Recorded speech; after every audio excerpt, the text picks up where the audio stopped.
Hi students, welcome to the lecture. Today we will be dealing with theory of contestable markets. This is also a requested video. അപ്പോൾ നിങ്ങൾക്ക് എന്തെങ്കിലും റിക്വസ്റ്റുകൾ ഉണ്ട് എന്നുണ്ടെങ്കിൽ നിങ്ങൾക്ക് comment സെക്ഷനിൽ comment ചെയ്യാവുന്നതാണ്. And this is not that important, പക്ഷേ നമ്മൾ അറിഞ്ഞിരിക്കേണ്ട ഒരു മാർക്കറ്റ് തിയറിയാണ് കോണ്ടസ്റ്റബിൾ മാർക്കറ്റ് തിയറി എന്ന് പറഞ്ഞിരിക്കുന്നത്. അപ്പോൾ നമുക്ക് വലിയ ഡിലേ ഒന്നുമില്ലാതെ നേരെ നമ്മുടെ ടോപ്പിക്കിലോട്ടേക്ക് പോകാം. ഓക്കെ, അപ്പോൾ കോണ്ടസ്റ്റബിൾ മാർക്കറ്റ് തിയറി ഇത് ആരാണ് ഡെവലപ്പ് ചെയ്തിരിക്കുന്നത്? ദിസ് വാസ് ഡെവലപ്ഡ് ബൈ ആരൊക്കെയാണ്? 3 പേരാണ് ഇത് ഡെവലപ്പ് ചെയ്തിരിക്കുന്നത്. ഒന്നാമത്തെ ആളുടെ പേരെന്താണ്? ബോമോൾ എന്നാണ് ഒന്നാമത്തെ ആളുടെ പേര്. രണ്ടാമത്തെ ആളുടെ പേരെന്താണ്? പാൻസോർ. എന്താണ്? പാൻസോർ. ഒന്നാമത്തെ ആളുടെ പേര് ബോമോൾ, രണ്ടാമത്തെ ആളുടെ പേര് പാൻസോർ, മൂന്നാമത്തെ ആളുടെ പേര് വില്ലിംഗ്. അങ്ങനെ 3 പേരാണ് എന്ത് ചെയ്തിരിക്കുന്നത്? തിയറി ഓഫ് കോണ്ടസ്റ്റബിൾ മാർക്കറ്റ്സ് എന്ന് പറഞ്ഞിരിക്കുന്ന ഈ ഒരു തിയറി കൊണ്ടുവന്നിരിക്കുന്നത്. ഓക്കെ അല്ലേ? അപ്പം ഈ തിയറിക്കകത്ത് എന്താണ് പറഞ്ഞിരിക്കുന്നത് എന്നുള്ളത് നമുക്ക് നോക്കാം. ഓക്കെ, അപ്പോൾ ഈ തിയറി അനുസരിച്ചിട്ട് നമുക്ക് ഒരു ഡ്യുവോപോളി മാർക്കറ്റാണ് നമ്മൾ കൺസിഡർ ചെയ്തിരിക്കുന്നത്. എന്ത് ടൈപ്പ് മാർക്കറ്റാണ്? ഡ്യുവോപോളി മാർക്കറ്റ്. ഡ്യുവോപോളി മാർക്കറ്റ് എന്ന് പറയുമ്പോഴത്തേക്കും അവിടെ എന്തായിരിക്കും? 2 മാർക്കറ്റ് സ്ട്രക്ചേഴ്സ് മാത്രമേ എക്സിസ്റ്റ് ചെയ്യത്തുള്ളൂ. ഡ്യുവോപോളിയിൽ 2 മാർക്കറ്റ് സ്ട്രക്ചേഴ്സ് മാത്രമായിരിക്കും എന്ത് ചെയ്തിരിക്കുന്നത്? എക്സിസ്റ്റ് ചെയ്തിരിക്കുന്നത്. അപ്പോൾ ഈ 2 മാർക്കറ്റ് സ്ട്രക്ചേഴ്സ് എന്ന് പറയുമ്പോൾ ഒന്ന് നമ്മൾ എടുക്കുന്നത് എന്താണ്? മോണോപോളിയും. ഓക്കെ, ഒന്ന് നമ്മൾ എടുത്തിരിക്കുന്നത് ഒരു മോണോപോളിസ്റ്റ് സ്ട്രക്ചറും രണ്ടാമത് നമ്മൾ എടുത്തിരിക്കുന്നത് ഒരു ഒളിഗോപോളിസ്റ്റിക് സ്ട്രക്ചറുമാണ്. ഓക്കെ, അങ്ങനെ നമ്മൾ 2 സ്ട്രക്ചേഴ്സാണ് ഇവിടെ കൺസിഡർ ചെയ്തിരിക്കുന്നത്. അപ്പോൾ ഇങ്ങനെ 2 മാർക്കറ്റ് സ്ട്രക്ചേഴ്സ് ഒരു മാർക്കറ്റിൽ എക്സിസ്റ്റ് ചെയ്ത് കഴിയുമ്പോഴത്തേക്കും അതിലുള്ള ഫേംസ് എന്താ വിചാരിക്കുന്നത്? അവർ പ്രൈസ് സെറ്റ് ചെയ്യുന്നത് എന്തിൻ്റെ അടിസ്ഥാനത്തിലായിരിക്കും എന്നുള്ളതാണ് ഇവർ പറഞ്ഞിരിക്കുന്നത്. പെർഫെക്റ്റ് കോമ്പറ്റീഷൻ്റെ അടിസ്ഥാനത്തിലായിരിക്കും. ഓക്കെ, പെർഫെക്റ്റ് കോമ്പറ്റീഷൻ്റെ അടിസ്ഥാനത്തിലായിരിക്കും അവർ പ്രൈസ് ക്വാണ്ടിറ്റിയും തീരുമാനിക്കുന്നത്. കാരണം എന്തായിരിക്കും? അതായിരിക്കും ആ ഫേംസിന് എന്തുണ്ടാവുന്നത്? പ്രോഫിറ്റബിൾ ആകുന്നത്. ഓക്കെ, ആ ഫേംസിന് പ്രോഫിറ്റബിൾ ആകുന്ന രീതിക്കായിരിക്കുമല്ലോ ആ ഒരു പ്രൈസും ക്വാണ്ടിറ്റി സെറ്റ് ചെയ്തിരിക്കുന്നത്. അപ്പോൾ അവർക്ക് പ്രോഫിറ്റബിൾ ആകുന്ന ആ ഒരു കേസ് എന്ന് പറഞ്ഞിരിക്കുന്നത് പെർഫെക്റ്റ് കോമ്പറ്റീഷൻ്റെ അടിസ്ഥാനത്തിൽ പ്രൈസ് സെറ്റ് ചെയ്യുന്നതായിരിക്കും. അപ്പോൾ ഇവിടെ നമ്മളോട് പറഞ്ഞിരിക്കുന്നത് ഒരു ഡ്യുവോപോളി മാർക്കറ്റ് സ്ട്രക്ചറാണ് പറഞ്ഞിരിക്കുന്നത്. അപ്പോൾ അവിടെ ഒരു മോണോപോളിസ്റ്റിക്കും ഉണ്ട്, അതേപോലെ തന്നെ ഒരു ഒളിഗോപോളി സ്ട്രക്ചറും നമുക്കിവിടെ അവൈലബിൾ ആണ്. അപ്പോൾ ഈ മോണോപോളി സ്ട്രക്ചറും ഒളിഗോപോളിസ്റ്റിക് സ്ട്രക്ചറും ഉള്ള ഒരു എക്കോണമിയിൽ എന്തായിരിക്കും? അവിടുത്തെ ഫേംസ് എന്ത് ചെയ്യുന്നു? പ്രോഫിറ്റ് തീരുമാനിക്കുകയാണ്. അങ്ങനെ അവർ പ്രോഫിറ്റ് മാക്സിമൈസിങ് കണ്ടീഷനായിട്ട് എടുക്കുന്നത് ഏത് മാർക്കറ്റ് സ്ട്രക്ചറിൻ്റെ അടിസ്ഥാനത്തിലായിരിക്കും? പെർഫെക്റ്റ് കോമ്പറ്റേറ്റീവ് മാർക്കറ്റിൻ്റെ അടിസ്ഥാനത്തിലായിരിക്കും. അപ്പോൾ എന്തുകൊണ്ടാണ്, ഇപ്പോൾ ഒരു സംശയം വന്നിട്ടുണ്ട്, എന്തുകൊണ്ടാണ് അവർ പെർഫെക്റ്റ് കോമ്പറ്റീഷൻ്റെ അടിസ്ഥാനത്തിൽ അത് തീരുമാനിച്ചതെന്നുള്ളത്. അപ്പോൾ നമ്മൾ അതാണ് ഇനി നോക്കാനായിട്ട് പോകുന്നത്. ഓക്കെ, അപ്പോൾ ഇതിനകത്ത് നമുക്ക് മനസ്സിലാക്കാനായിട്ടൊരു കാര്യം എന്ന് പറഞ്ഞിരിക്കുന്നത് പെർഫെക്റ്റ് കോമ്പറ്റീഷൻ്റെ കേസിലാണ് നമ്മൾ പ്രൈസ് സെറ്റ് ചെയ്തിരിക്കുന്നത്. അപ്പം ഡുവോപോളിയിലും വേണമെങ്കിൽ നമുക്ക് ഒളിഗോപോളിസ്റ്റിക്കിൻ്റെ കേസിൽ വേണമെങ്കിൽ പ്രൈസ് സെറ്റ് ചെയ്യാം. അതല്ലാന്നുണ്ടെങ്കിൽ മോണോപോളിയുടെ കേസിൽ പ്രൈസ് സെറ്റ് ചെയ്യാം. പക്ഷേ ഇവർ അങ്ങനെയല്ല ചെയ്തത്. ഇവരെന്ത് ചെയ്തു? പെർഫെക്റ്റ് കോമ്പറ്റീഷൻ്റെ അടിസ്ഥാനത്തിൽ പ്രൈസ് സെറ്റ് ചെയ്തു. അപ്പോൾ എന്തുകൊണ്ടാണ് അങ്ങനെ സെറ്റ് ചെയ്തിരിക്കുന്നത്? ഈ അവരുടെ പ്രൈസ് എന്ന് പറഞ്ഞിരിക്കുന്നത് പെർഫെക്റ്റ് കോമ്പറ്റീഷൻ്റെ പ്രൈസിനേക്കാളും കൂടുതലാണെന്ന് വിചാരിച്ചോ. ഓക്കെ, പെർഫെക്റ്റ് കോമ്പറ്റീഷൻ്റെ പ്രൈസിനേക്കാളും കൂടുതലായിട്ടാണ് ഇവരുടെ പ്രൈസ് എന്ന് വിചാരിച്ചോ. അങ്ങനെയാണ് എന്നുണ്ടെങ്കിൽ പുതിയ ഫേംസ് എന്ത് ചെയ്യും? മാർക്കറ്റിലോട്ടേക്ക് എൻ്റർ ചെയ്യുകയും അവർ കസ്റ്റമേഴ്സിന് വേണ്ടിയിട്ട് അല്ലെങ്കിൽ ഉപഭോക്താക്കൾക്ക് വേണ്ടിയിട്ട് കോമ്പറ്റീഷൻ നടത്തുകയും തുടർന്ന് അവരുടെ പ്രൈസ് ക്രമാതീതമായി താഴോട്ടേക്ക് പോവുകയും ചെയ്യും. ഓക്കെ, കുറഞ്ഞു പോകാനായിട്ടുള്ള ചാൻസ് ഉണ്ട്. അതുകൊണ്ട് എന്ത് ചെയ്യുന്നു? ഇവർ കോമ്പറ്റേറ്റീവ് പ്രൈസ് മാത്രമേ ഇവരുടെ ആ ഒരു മാർക്കറ്റ് സ്ട്രക്ചേഴ്സിൽ എന്ത് ചെയ്യത്തുള്ളൂ? ഫോം ചെയ്യത്തുള്ളൂ. അങ്ങനെ ചെയ്ത് കഴിയുമ്പോൾ അവർക്ക് എന്താ ഉണ്ടാകുന്നത്? നോർമൽ ആയിട്ടുള്ള പ്രോഫിറ്റ്സ് മാത്രമായിരിക്കും ഏൺ ചെയ്തിരിക്കുന്നത്. അപ്പോൾ ഇവിടെ എന്താ പറഞ്ഞിരിക്കുന്നത്? പ്രൈസ് പെർഫെക്റ്റ് കോമ്പറ്റീഷനേക്കാളും കൂടുതലായിട്ടുണ്ടെങ്കിൽ ന്യൂ എൻട്രൻസ് മാർക്കറ്റിലോട്ടേക്ക് വരും. എന്താണ് വരുന്നത്? ന്യൂ എൻട്രൻസ് മാർക്കറ്റിലോട്ടേക്ക് വരും. അങ്ങനെ പുതിയ എൻട്രൻസ് മാർക്കറ്റിലോട്ടേക്ക് വന്നു കഴിയുമ്പോഴത്തേക്കും എന്താ സംഭവിക്കുന്നത്? അവിടുത്തെ പ്രൈസസ് എന്ന് പറഞ്ഞിരിക്കുന്നത് എന്താവും? ഡിക്രീസ് ചെയ്യും. അത് എന്തുകൊണ്ടാണ്? കസ്റ്റമേഴ്സിന് വേണ്ടിയിട്ടുള്ള അല്ലെങ്കിൽ കൺസ്യൂമേഴ്സിന് വേണ്ടിയിട്ടുള്ള കോമ്പറ്റീഷൻ ഇൻക്രീസ് ചെയ്യുന്നുണ്ട്. കൺസ്യൂമേഴ്സിന് വേണ്ടിയിട്ടുള്ള കോമ്പറ്റീഷൻ എന്ന് പറഞ്ഞിരിക്കുന്നത് ഇൻക്രീസ് ചെയ്യുന്നതിൻ്റെ അടിസ്ഥാനത്തിലാണ് അത് സംഭവിക്കുന്നത്. ഓക്കെ, അപ്പോൾ പ്രൈസസ് ഡിക്രീസ് ചെയ്യുന്നു. അപ്പോൾ അങ്ങനെ വന്നു കഴിയുമ്പോൾ അവർക്ക് നഷ്ടമേ വരത്തുള്ളൂ. അപ്പോൾ അങ്ങനെ നഷ്ടം വരാതെ അറ്റ്ലീസ്റ്റ് ഒരു നോർമൽ പ്രോഫിറ്റ്സ് എങ്കിലും അവർക്ക് ഏൺ ചെയ്തേ പറ്റത്തുള്ളൂ. എന്താ അവർക്ക് വേണ്ടത്? ഒരു നോർമൽ പ്രോഫിറ്റ്സ് ആയിരിക്കണം അവർ ഏൺ ചെയ്യുന്നത്. അപ്പോൾ ആ നോർമൽ പ്രോഫിറ്റ്സ് ഇവർക്ക് ഏൺ ചെയ്യുന്നതിന് വേണ്ടിയിട്ടാണ് ഇവരെന്നാ ചെയ്തിരിക്കുന്നത്? ഈ ഒരു പെർഫെക്റ്റ് കോമ്പറ്റീഷൻ്റെ കേസിൽ price is equal to marginal cost എന്നതിൻ്റെ അടിസ്ഥാനത്തിൽ ഇവർ പ്രൈസ് സെറ്റ് ചെയ്തിരിക്കുന്നത്. ഓക്കെ അല്ലേ? അപ്പം ഇതാണ് മെയിനായിട്ടും ഈ തിയറി ഓഫ് കോണ്ടസ്റ്റബിൾ മാർക്കറ്റ്സ് എന്ന് പറഞ്ഞിരിക്കുന്നത്. അപ്പോൾ ഈ ഒരു തിയറിക്ക് 4 കണ്ടീഷൻസാണ് നമുക്കുള്ളത്. എത്ര കണ്ടീഷൻസ് ഉണ്ട്? 4 കണ്ടീഷൻസാണ് നമുക്കുള്ളത്. Okay, 4 conditions are there for this contestable markets. അപ്പോൾ അതിൽ ഒന്നാമത്തേതെന്ന് പറഞ്ഞിരിക്കുന്നത് നമ്മുടെ പുതിയ എൻട്രൻസ് ഉണ്ടല്ലോ, പുതിയ എൻട്രൻസിന് മാർക്കറ്റിലോട്ടേക്ക് എൻ്റർ ചെയ്യാം. പക്ഷേ പഴയ എൻട്രൻസ് അല്ലെങ്കിൽ പഴയ അവിടെയുള്ള ഫേംസിൻ്റെ സെയിം കോസ്റ്റ് കണ്ടീഷൻസ് തന്നെയായിരിക്കും ഇവർക്കും അപ്ലൈഡ് ആവുക. ഓക്കെ, അതായത് ഇപ്പോൾ നമുക്ക് ഒരു പുതിയ ഫേമും ഉണ്ട്. ഇപ്പോൾ പുതിയ ഫേമിന് നമ്മൾ F1 എന്ന് കൊടുത്തു, പഴയ ഫേമിന് നമ്മൾ F0 എന്ന് കൊടുത്തു. ഓക്കെ, അപ്പോൾ ഇപ്പോൾ 2 ഫേംസ് ഉണ്ടെന്ന് വിചാരിച്ചോ. അപ്പോൾ ഈ പുതിയ ഫേം മാർക്കറ്റ്, ഇതാണ് നമ്മുടെ മാർക്കറ്റ്. അപ്പോൾ ഈ മാർക്കറ്റിലോട്ടേക്ക് ഈ പുതിയ ഫേം എൻ്റർ ചെയ്യുക. പുതിയ ഫേമിന് ഉണ്ടാകുന്ന കോസ്റ്റ് എന്ന് പറഞ്ഞിരിക്കുന്നത്, അതിൻ്റെ മേലെ ഏർപ്പെടുത്തിയിരിക്കുന്ന കോസ്റ്റ് കണ്ടീഷൻസ് ഉണ്ടല്ലോ, ആ കോസ്റ്റ് കണ്ടീഷൻസ് എന്ന് പറഞ്ഞിരിക്കുന്നത് C' ആണെന്നുണ്ടെങ്കിൽ ആ C' തന്നെയാണ് നേരത്തെ വന്നിരിക്കുന്ന F0യുടെ കോസ്റ്റ് കണ്ടീഷനും. ഓക്കെ, അപ്പം നമ്മുടെ മാർക്കറ്റിലോട്ടേക്ക് വരുന്ന പുതിയ ഫേമിൻ്റെ കോസ്റ്റ് കണ്ടീഷൻ എന്ന് പറഞ്ഞിരിക്കുന്നത് പഴയ ഫേമിൻ്റെ കോസ്റ്റ് കണ്ടീഷൻ തന്നെയായിരിക്കും. അപ്പോൾ അതുകൊണ്ട് തന്നെ ഇപ്പോൾ നമ്മുടെ പഴയ ഫേം എന്ന് പറഞ്ഞിരിക്കുന്നത് ലോ കോസ്റ്റിലാണ് പ്രൊഡക്ഷൻ നടത്തുന്നത് എന്നുണ്ടെങ്കിൽ പുതിയ ഫേം അവർ വന്ന് കയറിയതല്ലേ ഉള്ളൂ. അപ്പോൾ അവർക്ക് ലോ കോസ്റ്റ് ചിലപ്പോൾ പ്രൊഡക്ഷൻ നടത്താനായിട്ട് സാധിക്കത്തില്ലാതെ വരും. അങ്ങനെ വരുമ്പോഴത്തേക്ക് അവരെ അതിനകത്തുനിന്ന് പുറത്താക്കാനായിട്ട് സാധിക്കുകയും ചെയ്യും. അപ്പോൾ അതിന് വേണ്ടിയിട്ടാണ് ഈ ഒരു കണ്ടീഷൻ നിലവിൽ വന്നിരിക്കുന്നത്. അപ്പോൾ പുതിയ ഒരു എൻട്രൻ്റ് പഴയ ആ ഒരു മാർക്കറ്റിലോട്ടേക്ക് എൻ്റർ ചെയ്യുമ്പം അവർക്കുണ്ടാകുന്ന കോസ്റ്റ് കണ്ടീഷൻ എന്ന് പറഞ്ഞിരിക്കുന്നത് എങ്ങനെയായിരിക്കും? സിമിലർ ആയിരിക്കും. അതാണ് ഒന്നാമത്തെ കേസ് എന്ന് പറഞ്ഞിരിക്കുന്നത്. ഓക്കെ അല്ലേ? അപ്പോൾ ഇനി നമുക്ക് രണ്ടാമത്തെ കാര്യം എന്താണെന്ന് നോക്കാം. രണ്ടാമത്തെ കേസിൽ നമുക്ക് നോക്കാനായിട്ടുള്ളത് നമ്മുടെ സെക്കൻഡ് കണ്ടീഷനിൽ ഫേംസിന് എന്ത് ചെയ്യാം? മാർക്കറ്റിൽ നിന്ന് ലീവ് ചെയ്യാം. പക്ഷേ മാർക്കറ്റിൽ നിന്ന് ലീവ് ചെയ്യുമ്പോൾ അവർക്ക് യാതൊരു രീതിക്കുള്ള ക്യാപിറ്റൽ ലോസ് ഉണ്ടാവാനായിട്ട് പാടില്ല. അപ്പോൾ നമുക്ക് ആദ്യത്തേതിനകത്ത് ഒന്ന് എഴുതാം. കോസ്റ്റ് കണ്ടീഷൻ എന്ന് പറഞ്ഞിരിക്കുന്നത് എന്തായിരിക്കണം? കോസ്റ്റ് കണ്ടീഷൻ എന്ന് പറഞ്ഞിരിക്കുന്നത് സെയിം ആയിരിക്കണം ഒന്ന്.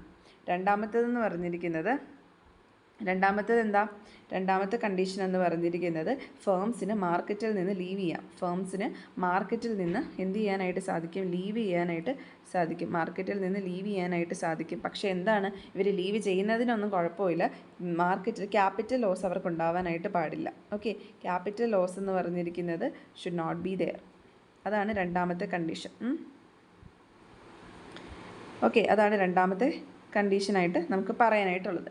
ഇനി വരുന്നത് മൂന്നാമത്തെ കണ്ടീഷനാണ്. മൂന്നാമത്തെ കണ്ടീഷൻ എന്ന് പറഞ്ഞിരിക്കുന്നത് നമ്മുടെ ഫേംസ് ഉണ്ടല്ലോ, ഈ ഫേംസ് എന്ന് പറഞ്ഞിരിക്കുന്നത് ഒരു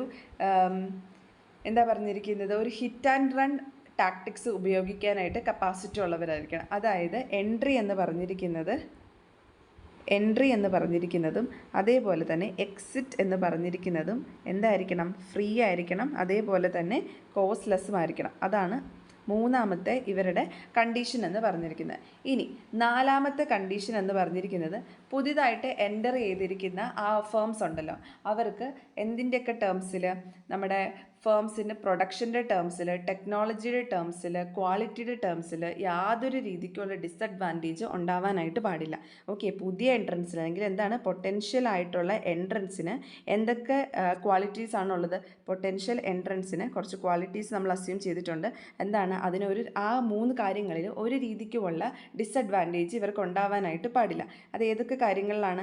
പ്രൊഡക്റ്റ് ക്വാളിറ്റി, അതേപോലെ തന്നെ പിന്നെ രണ്ടാമത് എന്താണ്? ടെക്നോളജി. പിന്നെ എന്താ? പ്രൊഡക്റ്റ് ക്വാളിറ്റി ഉണ്ട്, ടെക്നോളജി ഉണ്ട്, അതേപോലെ തന്നെ പ്രൊഡക്ഷൻ ഉണ്ട്. ഓക്കെ, അപ്പോൾ production, technology and product quality, ഇത് മെയിൻ ആയിട്ടുള്ള ഈ രണ്ട് കാര്യങ്ങളിൽ എന്ത് ചെയ്യാൻ പാടില്ല? പൊട്ടൻഷ്യൽ എൻട്രൻസിന് യാതൊരു രീതിക്കുള്ള ഡിസഡ്വാൻറ്റേജ് ഉണ്ടാവാൻ പാടില്ല. അങ്ങനെ 4 കണ്ടീഷൻസാണ് നമുക്കിവിടെ ഉള്ളത്. ഒന്നാമത്തെ കണ്ടീഷൻ എന്ന് പറഞ്ഞിരിക്കുന്നത് ഒരു പുതിയ ഫേമിന് എന്താ പറഞ്ഞിരിക്കുന്നത്? മാർക്കറ്റിൽ എൻ്റർ ചെയ്യാനായിട്ട് സാധിക്കും. അങ്ങനെ മാർക്കറ്റിൽ എൻ്റർ ചെയ്ത് കഴിയുമ്പോൾ അവർക്ക് same cost condition of that of പഴയ ഫേംസ് ആയിരിക്കും വന്നിരിക്കുന്നത്. അവർക്ക് വേണമെങ്കിൽ എക്സിറ്റ് ചെയ്യാം ഫേംസിന് മാർക്കറ്റിൽ നിന്ന്, പക്ഷേ ക്യാപിറ്റൽ ലോസ് ഉണ്ടാവാനായിട്ട് പാടില്ല. പുതിയ ഫേംസിന് എന്ത് ചെയ്യാണ്? പുതിയ പൊട്ടൻഷ്യൽ എൻട്രൻസിന് പ്രൊഡക്ഷൻ ടെക്നോളജിയിലും അതേപോലെ പ്രൊഡക്ഷൻ ക്വാളിറ്റിയിലും ഒരു രീതിക്കുള്ള ഡിസഡ്വാൻറ്റേജ് ഉണ്ടാവാനായിട്ട് പാടില്ല. ഹിറ്റ് ആൻഡ് റൺ ടാക്ടിക്സ് അവർക്ക് ഉപയോഗിക്കാനായിട്ടും സാധിക്കണം. ഓക്കെ, അതായത് എൻട്രി എന്ന് പറഞ്ഞിരിക്കുന്നത് ഫ്രീയും കോസ്റ്റ്ലെസ്സും ആണ്. അങ്ങനെ 4 കണ്ടീഷൻസാണ് എന്തിലുള്ളത്? ഈ കോണ്ടസ്റ്റബിൾ മാർക്കറ്റ് തിയറിയിൽ ഉള്ളത്. അപ്പോൾ നമുക്ക് ഇനി ഇതിൻ്റെ ഡയഗ്രമാറ്റിക്കൽ റെപ്രസെൻറ്റേഷൻ എങ്ങനെയാണെന്ന് ഒന്ന് നോക്കാം. ഓക്കെ, അപ്പോൾ ഇവിടെ നമുക്ക് ആദ്യം നമ്മുടെ എക്സ് ആക്സിസും വൈ ആക്സിസും വരയ്ക്കാം. ഓക്കെ, എക്സ് ആക്സിസിൽ എന്താ കാണിച്ചിട്ടുള്ളത്? ക്വാണ്ടിറ്റിയാണ് കാണിച്ചിട്ടുള്ളത്. അതേപോലെ തന്നെ വൈ ആക്സിസിൽ എന്താണ് റെപ്രസെൻ്റ് ചെയ്തിരിക്കുന്നത്? വൈ ആക്സിസിൽ പ്രൈസും കോസ്റ്റുമാണ് കാണിച്ചിരിക്കുന്നത്. ഓക്കെ, അപ്പോൾ എക്സ് ആക്സിസിൽ എന്താ കാണിച്ചിരിക്കുന്നത്? ക്വാണ്ടിറ്റിയാണ് കാണിച്ചിരിക്കുന്നത്. വൈ ആക്സിസിൽ പ്രൈസ് അല്ലെങ്കിൽ കോസ്റ്റാണ് കാണിച്ചിട്ടുള്ളത്. ഇനി നമ്മൾ വരയ്ക്കുന്ന ഇതാണ് നമ്മുടെ ഡിമാൻഡ് കർവ്. ആരുടെ ഡിമാൻഡ് കർവ്? ഇൻഡസ്ട്രിയുടെ ഡിമാൻഡ് കർവാണ് ഈ കാണിച്ചിട്ടുള്ളത്. ഓക്കെ, അപ്പോൾ നമുക്ക് ഓൾറെഡി അറിയാം പ്രൈസ് എപ്പോഴും തീരുമാനിക്കപ്പെടുന്നത് ഈ ഒരു ഡിമാൻഡ് കർവായിട്ട് കണക്ട് ചെയ്തിട്ടാണ്. ഓക്കെ, അപ്പം ഇത് നമ്മുടെ പ്രൈസിൻ്റെ എമൗണ്ട് ആണ്. അതായത് നമ്മൾ പെർഫെക്റ്റ് കോമ്പറ്റീഷൻ അനുസരിച്ചിട്ടാണല്ലോ ഈ ഒരു കേസിൽ തീരുമാനിക്കുന്നത്. എവിടെ? കോണ്ടസ്റ്റബിൾ മാർക്കറ്റ് തിയറിയിൽ പ്രൈസ് തീരുമാനിക്കുന്നത് പെർഫെക്റ്റ് കോമ്പറ്റീഷൻ്റെ കേസിലാണ്. അപ്പോൾ അവിടെ നമുക്ക് ഓൾറെഡി അറിയാം പ്രൈസ് എന്ന് പറഞ്ഞിരിക്കുന്നത് ഗിവൻ ആണ്. ഓക്കെ, അപ്പോൾ പ്രൈസ് എന്ന് പറഞ്ഞിരിക്കുന്നത് നമ്മൾ മാർക്ക് ചെയ്തു. ഇനി അതേപോലെ തന്നെ അവിടെ ഔട്ട്പുട്ട് തീരുമാനിക്കപ്പെടുന്നത് എവിടെയാണ്? നമ്മുടെ ആവറേജ് കോസ്റ്റിൻ്റെ മിനിമം പോയിന്റിലൂടെ മാർജിനൽ കോസ്റ്റ് കട്ട് ചെയ്ത് കഴിയുമ്പോൾ പ്രൈസും മാർജിനൽ കോസ്റ്റും തമ്മിൽ ആ ഇൻ്റർസെക്റ്റ് ചെയ്തിരിക്കുന്ന ആ ഒരു പോയിന്റിലായിരിക്കും എന്തെന്ന് പറഞ്ഞിരിക്കുന്നത്. അതായത് ഈ ഒരു പോയിന്റിലായിരിക്കും എന്ത് നമുക്കുണ്ടാവുന്നത്? നമ്മുടെ ഓരോ ഫേമിൻ്റെയും ക്വാണ്ടിറ്റി തീരുമാനിക്കപ്പെടുന്നത്. എന്നാൽ ടോട്ടൽ ക്വാണ്ടിറ്റി എന്ന് പറഞ്ഞിരിക്കുന്നത് എത്രയായിരിക്കും? ഈ ക്യൂ ഡാഷ് ആയിരിക്കും. ഇൻഡസ്ട്രിയുടെ ടോട്ടൽ ക്വാണ്ടിറ്റി എന്ന് പറഞ്ഞിരിക്കുന്നത് ക്യൂ ഡാഷ് ആയിരിക്കും. എന്നാൽ അവിടെ എന്താണ് ഓരോ ഫേം ഉണ്ടല്ലോ, അതായത് നമ്മൾ പറഞ്ഞു ഒരു മോണോപോളി ഫേമും ഉണ്ട്, അല്ലെങ്കിൽ ഒരു ഒളിഗോപോളി ഫേമുമാണ്. അപ്പോൾ ഈ രണ്ട് ഫേമിനും എന്താ സംഭവിക്കുന്നത്?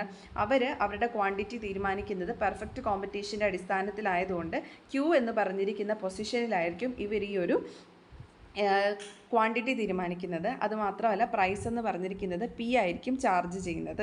ഓക്കെ, അപ്പോൾ ഇവർക്ക് വേണമെന്നുണ്ടെങ്കിൽ എന്ത് ചെയ്യാനായിട്ട് സാധിക്കും? ഇവർക്ക് വേണമെന്നുണ്ടെങ്കിൽ പ്രൈസ് എന്ന് പറഞ്ഞിരിക്കുന്നത് ഗ്രേറ്റർ ദാൻ മാർജിനൽ കോസ്റ്റ് എന്നുള്ള രീതിക്ക് കൊണ്ടുവരാനായിട്ട് സാധിക്കും. അതല്ല എന്നുണ്ടെങ്കിൽ എന്താണ്? നമ്മുടെ മോണോപോളി പ്രൈസ് ഇവർക്ക് ചാർജ് ചെയ്തിട്ട് സൂപ്പർ നോർമൽ പ്രോഫിറ്റ്സ് ഏൺ ചെയ്യാനായിട്ട് സാധിക്കും. പക്ഷെ അങ്ങനെ ചെയ്തിട്ടുണ്ടെങ്കിൽ എന്താ സംഭവിക്കുന്നത്? പുതിയ ഫേംസ് മാർക്കറ്റിലോട്ടേക്ക് എൻ്റർ ചെയ്യുകയും തുടർന്ന് അവിടെ കസ്റ്റമേഴ്സിന് നഷ്ടമാവുകയും പ്രൈസ് വീണ്ടും കുറഞ്ഞു പോവുകയും ചെയ്യാനായിട്ടുള്ള ഒരു ചാൻസ് ഉണ്ട്. അതുകൊണ്ടാണ് ഇവരെപ്പോഴും എന്ത് ചെയ്തിരിക്കുന്നത്? ഈ പ്രൈസ് എന്ന് പറഞ്ഞിരിക്കുന്നത് കോമ്പറ്റേറ്റീവ് പ്രൈസിന് ഇക്വലൻ്റ് ആയിട്ട് ചാർജ് ചെയ്തിരിക്കുന്നത്. ഓക്കെ, അപ്പോൾ ഇവിടെ ഈ പ്രൈസ് എന്ന് പറഞ്ഞിരിക്കുന്നത് ഈക്വൽ ടു MC എന്ന് പറഞ്ഞിരിക്കുന്ന പോയിന്റിലാണ് ഇവരെന്ത് ചെയ്തിരിക്കുന്നത്? ഇക്വിലിബ്രിയം എസ്റ്റാബ്ലിഷ് ചെയ്തിരിക്കുന്നത്. അവിടെയാണ് ഇവർ ചാർജ് ചെയ്തിരിക്കുന്നത്. മോണോപോളി ആയിക്കോട്ടെ ഒളിഗോപോളി ആയിക്കോട്ടെ ഒരു പെർഫെക്റ്റ് കോമ്പറ്റീഷൻ്റെ അടിസ്ഥാനത്തിലാണ് പ്രൈസും ക്വാണ്ടിറ്റിയും തീരുമാനിക്കുന്നത്. ഇനി ഇതിൻ്റേതായിട്ടുള്ള കുറച്ച് ക്രിറ്റിസിസംസ് ഉണ്ട്. 2 ക്രിറ്റിസിസംസ് ആണ് നമുക്ക് മെയിനായിട്ട് നോക്കാനായിട്ടുള്ളത്. അപ്പോൾ നമുക്ക് ക്രിറ്റിസിസം എന്താണെന്ന് നോക്കാം. ഫസ്റ്റ് ഓഫ് ഓൾ ഇതിൻ്റെ അകത്ത് പറഞ്ഞിട്ടുണ്ട് എൻട്രി എന്ന് പറഞ്ഞിരിക്കുന്നതും അതുപോലെ എക്സിറ്റ് എന്ന് പറഞ്ഞിരിക്കുന്നത്. എൻട്രി ആൻഡ് എക്സിറ്റ് എന്ന് പറഞ്ഞിരിക്കുന്നത് എന്താണെന്നാണ് പറഞ്ഞിരിക്കുന്നത്? ഫ്രീ ആണ്, അതേപോലെ തന്നെ കോസ്റ്റ്ലെസ് ആണ് എന്നാണ് ഇവിടെ പറഞ്ഞിരിക്കുന്നത്. പക്ഷേ ആക്ച്വലി റിയൽ വേൾഡിൽ എൻട്രി എന്ന് പറഞ്ഞിരിക്കുന്നത് ഫ്രീയും അല്ല, എക്സിറ്റ് എന്ന് പറഞ്ഞിരിക്കുന്നത് കോസ്റ്റ്ലെസ്സും അല്ല. അതുകൊണ്ട് നമുക്ക് ഒരിക്കലും പറയാനായിട്ട് സാധിക്കത്തില്ല ഈ ഒരു അസംഷൻ കറക്റ്റാണ് എന്നുള്ളത്. ഇനി രണ്ടാമത്തെ കേസ് എന്ന് പറഞ്ഞിരിക്കുന്നത് മോണോപോളിസ്റ്റിക് മാർക്കറ്റും ഒളിഗോപോളിസ്റ്റിക് മാർക്കറ്റും എന്ന് പറഞ്ഞിരിക്കുന്നത് എന്താണ്? നമുക്ക് കണ്ടസ്റ്റ് ചെയ്യാനായിട്ട് വെക്കാനായിട്ട് സാധിക്കുന്ന 2 മാർക്കറ്റ് അല്ല. കാരണം എന്താണെന്ന് വെച്ചിട്ടുണ്ടെങ്കിൽ ഇവർക്ക് ഇവരുടേതായിട്ട് സങ് കോസ്റ്റുകൾ ഉണ്ടായിരിക്കും. Sung cost exist four monopoly and oligopolistic market. Sung cost എന്ന് പറഞ്ഞാൽ എന്താണ് നിങ്ങൾക്ക് എല്ലാവർക്കും അറിയാം. ജസ്റ്റ് ഒരു ക്ലാരിഫിക്കേഷന് വേണ്ടിയിട്ട് ഞാൻ പറയുകയാണ്. സങ് കോസ്റ്റ് എന്ന് പറഞ്ഞിരിക്കുന്നത് ഒരു ഫേം എസ്റ്റാബ്ലിഷ് ചെയ്ത് കഴിയുമ്പോഴത്തേക്കും അത് കൂടുതലായിട്ട് ക്യാപിറ്റൽ ഇൻവെസ്റ്റ് ചെയ്തിട്ടുണ്ടായിരിക്കും. ഓക്കെ, അപ്പോൾ ആ ഫേം അവിടുന്ന് പോകുമ്പോഴത്തേക്കും എന്ത് ചെയ്യുന്നു? ആ ക്യാപിറ്റൽ ഓൾറെഡി അതിനകത്ത് എന്ത് ചെയ്തിരിക്കുകയാണ്? ഇൻവെസ്റ്റ് ചെയ്തിരിക്കുകയാണ് അല്ലേ. അപ്പോൾ അങ്ങനെ വന്നു കഴിയുമ്പോഴത്തേക്കും ആ മാർക്കറ്റിൽ എന്ത് സംഭവിക്കുക? ആ ഫേമിന് നഷ്ടം ഉണ്ടാവാനായിട്ടുള്ള ചാൻസ് ഉണ്ട്. അതായത് ആ നഷ്ടം എന്ന് പറഞ്ഞിരിക്കുന്നത് അവർക്ക് വേറെ ഒരു രീതിക്കും ഏൺ ചെയ്യാനായിട്ട് സാധിക്കത്തില്ല. ഓക്കെ, അവർക്കത് ഒരു രീതിക്ക് എന്ത് ചെയ്യാനായിട്ട് സാധിക്കത്തില്ല? റിക്കവർ ചെയ്യാനായിട്ട് സാധിക്കത്തില്ല. മറ്റു രീതിക്ക് സെല്ല് ചെയ്തുകൊണ്ടോ വേറെ എവിടെയെങ്കിലും യൂസ് ചെയ്തുകൊണ്ടോ ഒന്നും ആ ഒരു സങ് കോസ്റ്റ് അവർക്ക് റിക്കവർ ചെയ്യാനായിട്ട് സാധിക്കത്തില്ല. അപ്പോൾ അങ്ങനെ സങ് കോസ്റ്റ് എക്സിസ്റ്റ് ചെയ്യാനായിട്ടുള്ള ഒരു ചാൻസ് ഇവിടെ ഉള്ളത് കൊണ്ട് തന്നെ മോണോപോളിസ്റ്റിക് കോമ്പറ്റീഷനും ഒളിഗോപോളിസ്റ്റിക് മാർക്കറ്റും കൂടി എന്ത് ചെയ്യാൻ പറ്റില്ല? കോണ്ടസ്റ്റബിൾ അല്ല എന്നാണ് പറഞ്ഞിരിക്കുന്നത്. ഓക്കെ, അപ്പോൾ ക്യാപിറ്റൽ അസറ്റിൽ ഉണ്ടാകുന്ന കോസ്റ്റാണ് സങ് കോസ്റ്റ് എന്ന് പറഞ്ഞിരിക്കുന്നത്. അപ്പോൾ ഈ സങ് കോസ്റ്റ് എന്ന് പറഞ്ഞിരിക്കുന്നത് നമുക്ക് ആ ഇൻഡസ്ട്രിയിൽ തന്നെ നിൽക്കുകയുള്ളൂ. അത് നമുക്ക് റീസെല് ചെയ്തുകൊണ്ടോ അല്ലെങ്കിൽ വേറെ ഒരു രീതിക്കും റിക്കവർ ചെയ്യാനായിട്ട് സാധിക്കില്ല. അപ്പോൾ ഇതാണ് കോണ്ടസ്റ്റബിൾ മാർക്കറ്റ് തിയറി എന്ന് പറഞ്ഞിരിക്കുന്നത്. I hope it's clear. എന്തെങ്കിലും സംശയങ്ങൾ ഉണ്ടെന്നുണ്ടെങ്കിൽ കമൻറ്റ് സെക്ഷനിൽ കമൻറ്റ് ചെയ്യുക. നമ്മളത് ക്ലാരിഫൈ ചെയ്യുന്നതായിരിക്കും. അതേപോലെ തന്നെ നിങ്ങൾക്ക് എന്തെങ്കിലും ടോപ്പിക്സിൽ സംശയങ്ങളുണ്ട് എന്നുണ്ടെങ്കിൽ അത് കമൻറ്റ് ചെയ്തിട്ടുണ്ടെങ്കിൽ അറ്റ്ലീസ്റ്റ് അത് മെയിൽ ചെയ്താൽ നമുക്ക് കുറച്ചും കൂടി എളുപ്പമായിരിക്കും. അപ്പം നമുക്ക് ക്ലിയർ ആയിട്ട് അത് പറഞ്ഞു തരാനായിട്ട് സാധിക്കും. You can mail me. അതുപോലെ തന്നെ കുറേ കുട്ടികൾ എന്ത് ചെയ്തിട്ടുണ്ടായിരുന്നു? നമ്മുടെ അടുത്ത് ട്യൂഷൻ്റെ കാര്യം ചോദിച്ചിട്ടുണ്ടായിരുന്നു. എക്കണോമെട്രിക്സിൻ്റെ നമുക്ക് ട്യൂഷൻ പ്രൊവൈഡ് ചെയ്യാനായിട്ട് സാധിക്കും, പക്ഷേ പെയ്ഡ് ട്യൂഷൻസ് ആയിരിക്കും. അപ്പോൾ നിങ്ങൾക്ക് അതിന് താല്പര്യമുണ്ട് എന്നുണ്ടെങ്കിൽ നിങ്ങൾക്ക് നമ്മുടെ മെയിൽ ഐ ഡിയിൽ കോൺടാക്റ്റ് ചെയ്യാവുന്നതാണ്. നമ്മുടെ തംബ്നെയിൽസിൽ ഓൾറെഡി മെയിൽ ഐ ഡി ഉണ്ട്, അതുപോലെ തന്നെ നമ്മൾ ഡിസ്ക്രിപ്ഷൻ ബോക്സിലും അത് കൊടുക്കുന്നതായിരിക്കും. ഓക്കെ, അപ്പോൾ enjoy learning. God bless you all. Thank you so much.